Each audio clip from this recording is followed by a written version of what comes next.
السلام علیکم اور میں آپ کو اپنے یوٹیوب چینل فریم پہ ویلکم کہتا ہوں۔ اور آج اس ویڈیو میں آپ کو بتاؤں گا کہ آپ کیسے چیک کر سکتے ہیں آپ کے جو شریک حیات ہے آپ کے ساتھ بے وفائی تو نہیں کر رہا۔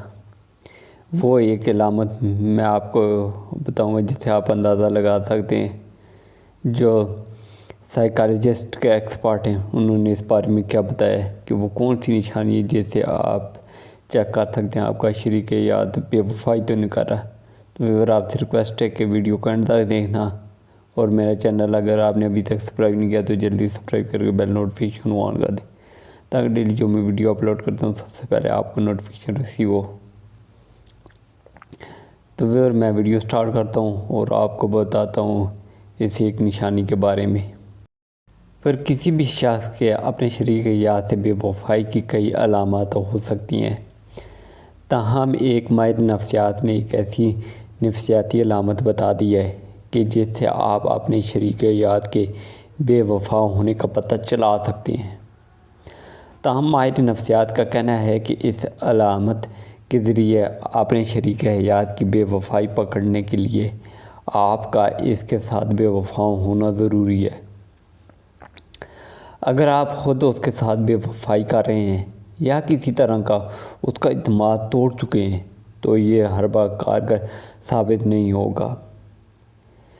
اور جیسان کے مطابق ڈینیل ایکون نامی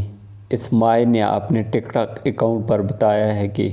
جو شخص اپنے شریک حیات کے ساتھ بے وفائی کر رہا ہے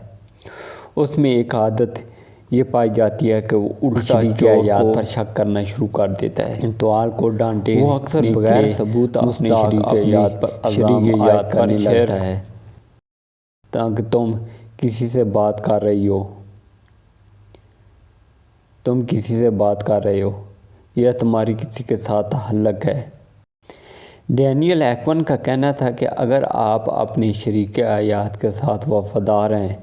اور اس کا اعتماد نہیں توڑا تو اس کے باوجود اگر وہ آپ پر ایسا الزام عائد کرنے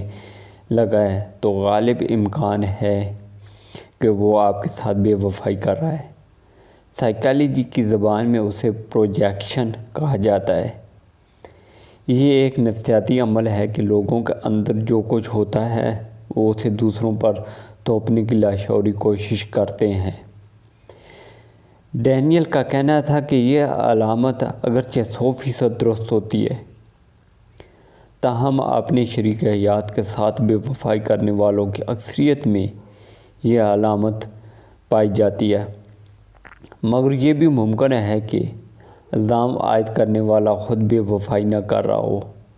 بلکہ اپنی ذہنی عارضے کا شکار ہو، جس میں انسان اعتماد کے مسائل کا شکار ہو جاتا ہے اور دوسروں پر